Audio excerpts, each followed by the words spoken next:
9வது படிக்கும் போதே பெண் ஆசிரியர் மேடையிலேயே வைத்து போட்டுடைத்த அந்த விஷயம் நாடு தற்போது முன்னேற்ற பாதையில் சென்று கொண்டிருக்கிறது. அதற்கு ஏற்ற வகையில் நாமும் நம் குடும்பத்தை முன்னேற்றி கொண்டு செல்ல வேண்டிய கட்டாயத்திலும் அவசியத்திலும் இருந்து வருகிறோம். இந்த காலகட்டத்தில் ஆணும் பெண்ணும் வேலைக்கு செல்வது அவசியமாக்கப்படுகிறது. அதோடு ஒரு குடும்பத்தை குடும்ப தலைவன் மற்றும் குடும்ப தலைவி இருவரும் வேலைக்கு சென்றால் மட்டுமே இன்றைய காலகட்டத்தில் குழந்தைகளை நன்றாக படிக்க வைக்க முடியும், அவர்களுக்கு நல்ல ஆரோக்கியமான சுற்றுச்சூழலை கொடுக்க முடியும் என்று பெற்றோர்களும் நம்புகின்றனர். அதனால் காலையில் வீட்டு வேலை முடித்துவிட்டு ஆண் பெண் இருவரும் வேலைக்கு சென்று வருகின்றனர். வீட்டில் இருக்கும் குழந்தைகள் பள்ளி முடிந்து வந்த பிறகு வீட்டிலே தனிமையாக இருக்கும் நிலைக்கு தள்ளப்படுகின்றனர். ஆனால் ஒரு குடும்பத்தில் குழந்தையின் தாய் தந்தையை தவிர பாட்டி தாத்தா போன்ற பலர் இருந்திருந்தால் அந்த குழந்தை பள்ளி முடிந்த பிறகு தனிமையை சந்திக்க நேரிடாது. இருப்பினும் சந்தர்ப்ப சூழ்நிலை காரணமாகவோ அல்லது தனி குடும்பங்களில் இருக்கும் குழந்தைகள் தனியாகவே வளர்கின்றனர். இது குறித்து சில தரப்பிடம் கேட்கும் பொழுது அவர்கள் எங்கே தனியாக வளர்கிறார்கள், டிவி உள்ளது, லேப்டாப் உள்ளது, மொபைல் போன் உள்ளது, அவர்களுக்கு வேண்டிய சுட்டி படங்களை பார்த்துக் கொண்டு விளையாட்டை விளையாடிக் கொண்டு இருக்கலாம், நாங்கள் சிறிது நேரத்தில் வேலை முடித்து வந்து விடுவோம் என்று கூறுகின்றனர். மேலும் குழந்தைகளுக்கு முடிந்த பிறகு சிறப்பு வகுப்புகளையும் ஏற்பாடு செய்து அதுவும் ஆன்லைன் மூலமாக ஏற்பாடு செய்கின்றனர். இதனால் இக்காலம் குழந்தைகளுக்கு மொபைல் போன் மற்றும் லேப்டாப் போன்ற சாதனங்களை பயன்படுத்துவது மிகவும் கடினமான வேலை அல்ல. கொரோனா காலகட்டத்தில் கூட பள்ளிகள் அனைத்தும் மூடப்பட்டிருக்கும் பொழுதும் ஆன்லைன் மூலமாகவே பள்ளி கல்லூரிகள் இயக்கப்பட்டது.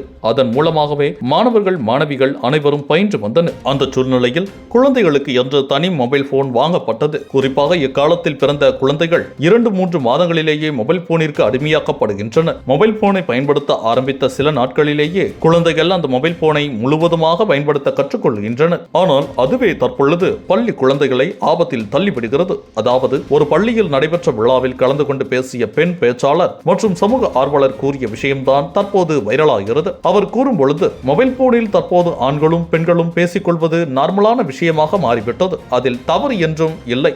ஆனால் அதன் மேலே அமர்ந்து கொண்டு இது உனக்கு நல்லதல்ல, ஏதோ ஒன்று தவறாக உள்ளது என கூறிக்கொண்டே அந்த விஷயத்தில் இருந்து நம்மால் வெளிவர முடியாமல் அதற்குள்ளே மூழ்கி விடுகின்றன. அதுபோன்றே தற்போது உள்ள பெரும்பாலான பள்ளி குழந்தைகளின் மூளையில் தவறான வீடியோ மற்றும் புகைப்படங்களை பார்க்கும் எண்ணம் மேலோங்கி உள்ளது. வீட்டு பாடங்கள் செய்து கொண்டிருக்கும் பொழுது மொபைல் போனில் வரும் தவறான மெசேஜ்கள் அவர்களை தவறான வழிக்கு அழைத்துச் செல்கிறது. அதிலும் எந்த ஒரு மனிதனுக்கும் காமம் குறித்த புரிதல் இல்லையோ அவனுக்கு அதை பார்ப்பதற்கு அந்த தவறான மெசேஜ்கள் வழி நடத்துகிறது. நான் பல பள்ளிகளுக்கு சென்று உரையாடுகிறேன். உரையாடி முடித்துவிட்டு கீழே இறங்கும் பொழுது பல பள்ளி மாணவர்களிடம் தனியாக பேச வேண்டும் என்று அழைத்து சொல்கிறார்கள். ஆனால் அதில் பெரும்பாலானவர்கள் இந்த தவறான வீடியோவால் அடிமைப்படுத்தப்பட்டு அதிலிருந்து வெளிவர முடியவில்லை. எப்படி நான் வெளிவருவது, அதற்கு வழி கூறுங்கள் என்று என்னிடம் கூறுகின்றனர் என்று பகீர் உண்மையை போட்டு உடைத்துள்ளார்.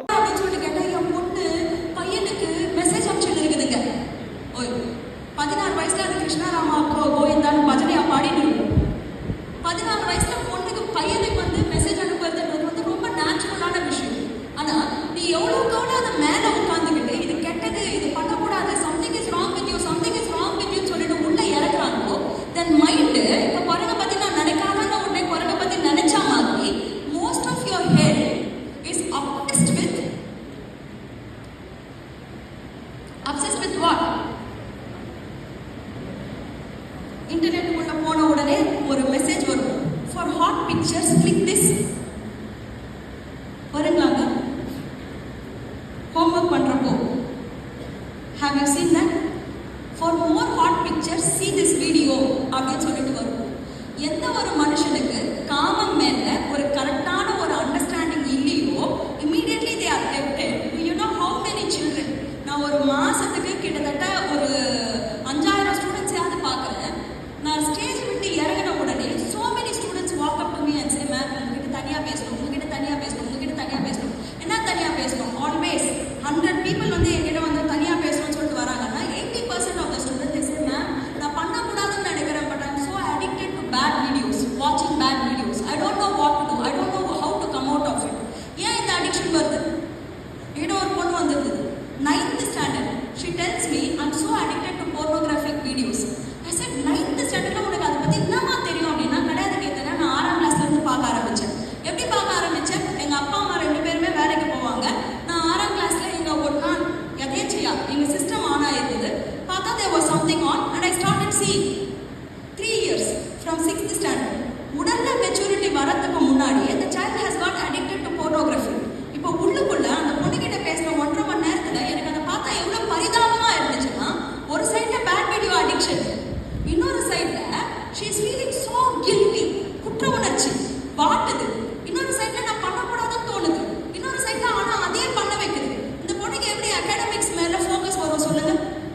மொபைல் போன் எந்த அளவிற்கு பல நன்மைகளையும் மற்றும் பயன்களையும் கொண்டதோ அதே சமயத்தில் குழந்தைகளுக்கு, அதிலும் 8, 9 படிக்கும் குழந்தைகளுக்கு தீமையான பாதிப்பையும் ஏற்படுத்தி விடுகிறது. உங்கள் வீட்டில் இருக்கும் குழந்தைகள் பத்திரம்.